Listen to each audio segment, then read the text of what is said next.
Hi. So, I did my topic on the whole Prince Harry and his wife getting duped by these Russian pranksters. So, little backstory.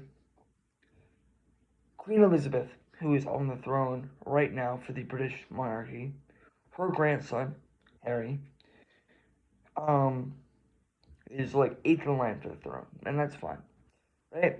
But the problem is, Harry married this American woman who just so happened to be half African American. And the problem is, the media has been giving them a lot of hatred and a lot of backlash strictly for the fact that he is married to a person who just so happens to be half African American.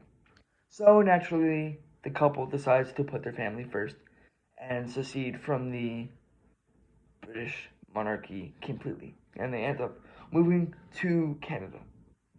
That's fine. They put their family first. It's cool.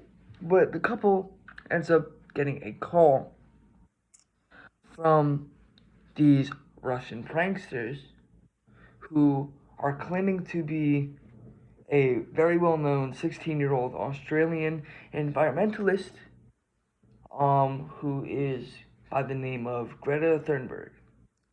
So they end up thinking that they're talking to Greta Thunberg and end up opening up about seceding from the monarchy, and the Russian pranksters who are tricking them end up leaking that information all throughout. Right? Now, this is newsworthy because, it's very scary because we don't know who exactly we're talking to and who exactly is scamming these people. Because apparently, these pranksters have also pranked a ton, and I mean a ton, of other famous people, being that of Bernie Sanders and Donald Trump. So we need to be aware of who is tricking us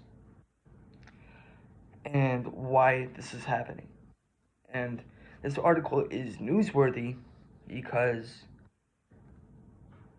of the reasons that I just said, and I chose this article because it's kind of, to be honest, it's kind of hard to find something that isn't related to the coronavirus right now.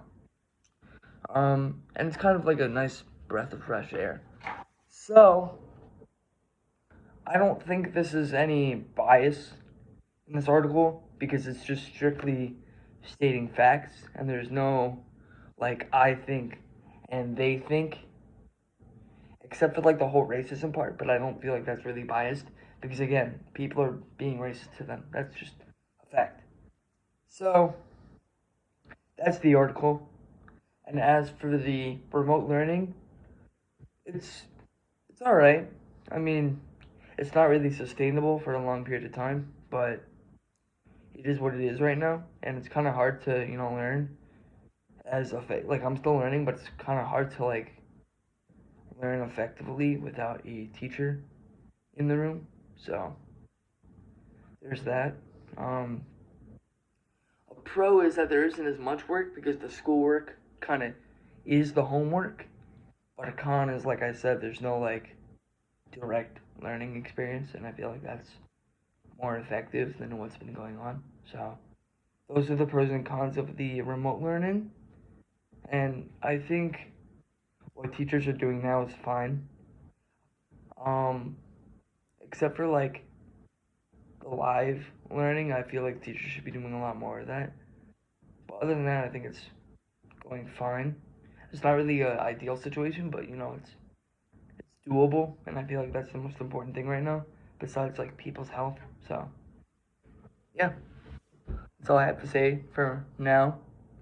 And thank you. I will leave the article and a link down below. This video and the article link will be two separate links down below in the turn in section. So thank you for listening, and have a nice day, Mr. Clark.